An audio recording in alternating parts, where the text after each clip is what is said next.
여러분, 제가 과일 종류를 한 개씩 말해 볼 텐데요. 껍질을 까고 드시는지 껍질째 드시는지 한번 체크해 보세요. 사과, 블루베리, 포도, 키위, 복숭아, 무화과. 네, 블루베리, 무화과, 사과 정도까지는 껍질째 먹을 수 있겠지만 다른 과일은 다 껍질을 뱉거나 까서 먹어야 하는 거 아니야? 이렇게 생각이 드시죠?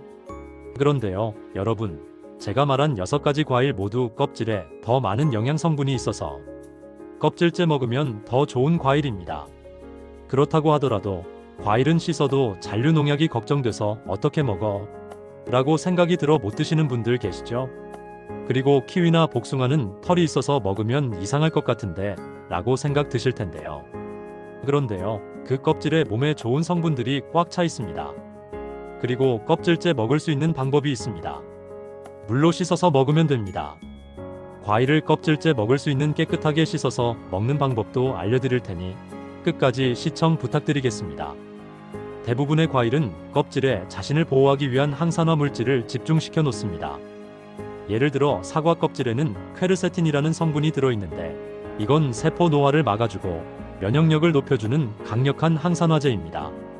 포도 껍질에는 레스베라트롤, 블루베리 껍질에는 안토시아닌, 복숭아 껍질엔 베타카로틴이 풍부합니다. 공통점이 하나 있습니다. 다 껍질에만 많이 들어있다는 겁니다. 게다가 껍질에는 식이섬유가 풍부해 장 건강, 여러분들이 걱정하는 혈당 조절, 포만감 유지에도 탁월합니다. 사과 껍질에는요, 퀘르세틴이라는 이름의 항산화 성분이 다량 들어있습니다. 이 퀘르세틴은 체내 염증을 낮추고 면역력을 향상시켜주는데요. 특히 호흡기 건강에 도움이 되는 것으로 알려졌습니다. 미국 코넬 대학교 연구에 따르면 사과 껍질은 과육보다 2배 이상의 항산화 활성을 지닌다고 합니다. 껍질을 벗기면 건강한 성분의 절반 가까이를 버리는 셈이 됩니다. 포도 껍질에서 유명한 성분은 바로 레스베라트롤입니다. 적포도에 많이 들어있는 이 성분은 심혈관 질환을 예방하고 세포 노화를 늦추는데 탁월한 역할을 합니다. 실제로 레스베라트롤은 포도 껍질에 농축되어 있으며 PMC 논문에서도 혈압 조절, 혈관 확장, 항염 작용에 효과적이라는 결과가 있습니다. 와인에 들어있는 것도 바로 이 성분입니다. 하지만 술보다는 껍질째 포도를 먹는 게 훨씬 건강한 방법입니다. 복숭아 껍질은 보들보들하지만 가끔은 털 때문에 거슬리기도 하죠. 하지만 그 껍질에는 베타카로틴과 제아잔틴이 풍부하게 들어있습니다. 이 두 성분은 피부 세포 보호, 자외선 차단, 노화 방지에 효과적인 항산화 성분입니다. 특히 껍질 속 클로로겐산은 간 건강과도 밀접한 관련이 있죠. 스프링어 연구에 따르면 복숭아 껍질은 항산화 효소 활성화를 통해 세포 보호 효과를 보였다고 합니다. 털만 잘 세척하면 껍질째 드시는 걸 꼭 추천드립니다. 키위 껍질 드신다고 하면 놀라는 분들 많죠. 하지만 골드 키위는 껍질이 얇고 털이 적어 껍질째 먹기 적합합니다. 키위 껍질을 먹으면 식이섬유는 50%, 비타민 E는 32%, 엽산은 34% 더 섭취된다는 연구 결과가 있습니다. 거친 껍질이 부담된다면 부드럽게 솔질하거나 칼로 긁은 뒤 껍질째 한 입 해보세요. 건강의 차이가 느껴질 겁니다. 무화과는 속이 달콤해서 껍질을 잘 안 먹는 분도 많습니다. 하지만 껍질에는 칼슘, 마그네슘, 식이섬유가 골고루 들어있어 뼈 건강과 장 운동에 큰 도움을 줍니다. 특히 최근 연구 논문에서는 무화과 껍질이 항염작용과 항산화 활성이 높다는 점이 밝혀졌죠. 껍질이 너무 질기거나 두꺼운 경우는 제외하더라도 부드러운 껍질은 반드시 함께 드시는 걸 권해드립니다. 이쯤 되면 많은 분들이 가장 궁금해하실 질문, 바로 이겁니다. 껍질이 몸에 좋은 건 알겠어요. 그런데 농약이 너무 걱정돼요. 맞습니다. 과일의 껍질에는 농약이 묻어 있을 수 있고 이걸 그대로 먹는 게 불안하다는 마음, 너무나 자연스러운 걱정입니다. 그런데 정말 위험할까요? 실제로 우리가 매일 먹는 과일 속 농약의 양은 법적으로 엄격하게 관리되고 있고 안전 기준을 초과하는 경우는 거의 없습니다. 왜냐하면 대한민국에는 PLS 제도라는 아주 강력한 제도가 있기 때문이죠.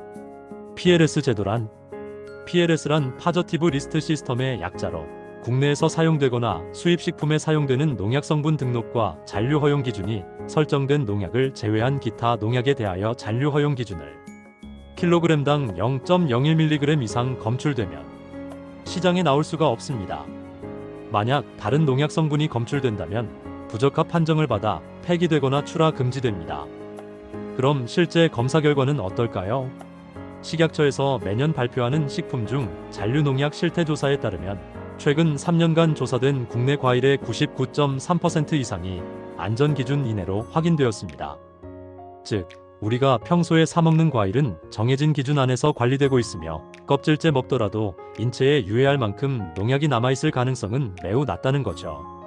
여기서 중요한 포인트는 위험하다고 해서 아예 피하는 것보다는 정확히 알고 제대로 씻어서 안전하게 섭취하는 것이 훨씬 현명한 선택이라는 점입니다.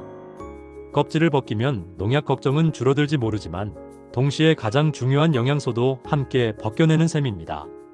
앞서 말씀드렸듯이 사과의 퀘르세틴, 포도의 레스베라트롤, 키위의 식이섬유, 이런 건강을 위한 성분들이 모두 껍질에 집중되어 있기 때문에 농약이 무서워서 껍질을 벗기면 몸의 좋은 절반을 아예 버리는 것과 같다고 할 수 있어요. 그렇다면 어떻게 해야 할까요? 정답은 아주 간단합니다. 잘 씻어서 껍질째 먹는 습관을 들이시는 겁니다. 세척만 잘하면 괜찮을까? 네, 괜찮습니다.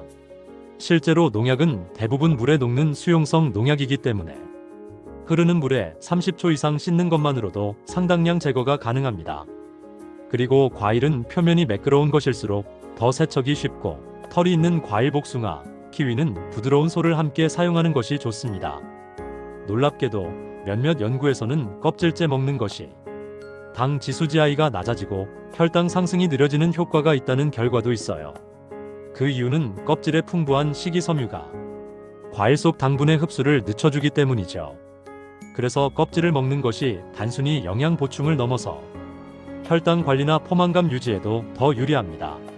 최근 연구에 따르면 적절한 세척 방법을 통해 대부분의 잔류 농약을 효과적으로 제거할 수 있다는 겁니다.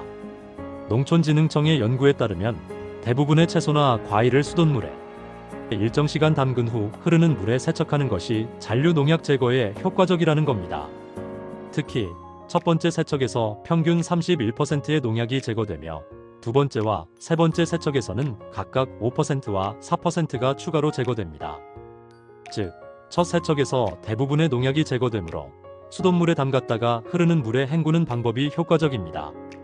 식품의약품안전처에서 발표한 과일별 세척 팁을 드리자면, 사과는 흐르는 물에 꼼꼼히 씻은 후 키친타월이나 헝겊 등으로 물기를 닦아 껍질째 섭취하면 좋습니다. 다만 사과 꼭지 부분은 농약이 잔류할 가능성이 있으므로 잘라내는 것이 좋습니다. 포도는 포도알 사이까지 깨끗이 씻기 위해 일일이 떼어내서 씻는 경우도 많지만 송이째 물에 담갔다가 흐르는 물에 잘 헹궈서 먹으면 괜찮다고 합니다. 포도 표면의 흰 가루는 농약이 아닌 과분으로 포도 껍질 구조 일부이며 오염을 막아주는 역할을 합니다. 그래도 잔류 농약에 대해 걱정이 되신다면 유기농 과일 위주로 드시면 됩니다. 또한 물에 더 오래 담가서 씻으시는 것도 방법이 될 수 있겠습니다. 과일을 껍질째 섭취하면 풍부한 영양소를 그대로 섭취할 수 있습니다. 적절한 세척 방법을 통해 잔류 농약을 효과적으로 제거할 수 있으므로 껍질째 섭취하는 것이 건강에 도움이 됩니다. 다만 과일의 종류와 상태에 따라 세척 방법을 달리하여 안전하게 섭취하시기 바랍니다. 오늘의 영상이 도움이 되셨다면 좋아요와 구독 꾹 눌러주세요. 끝까지 시청해주셔서 감사합니다.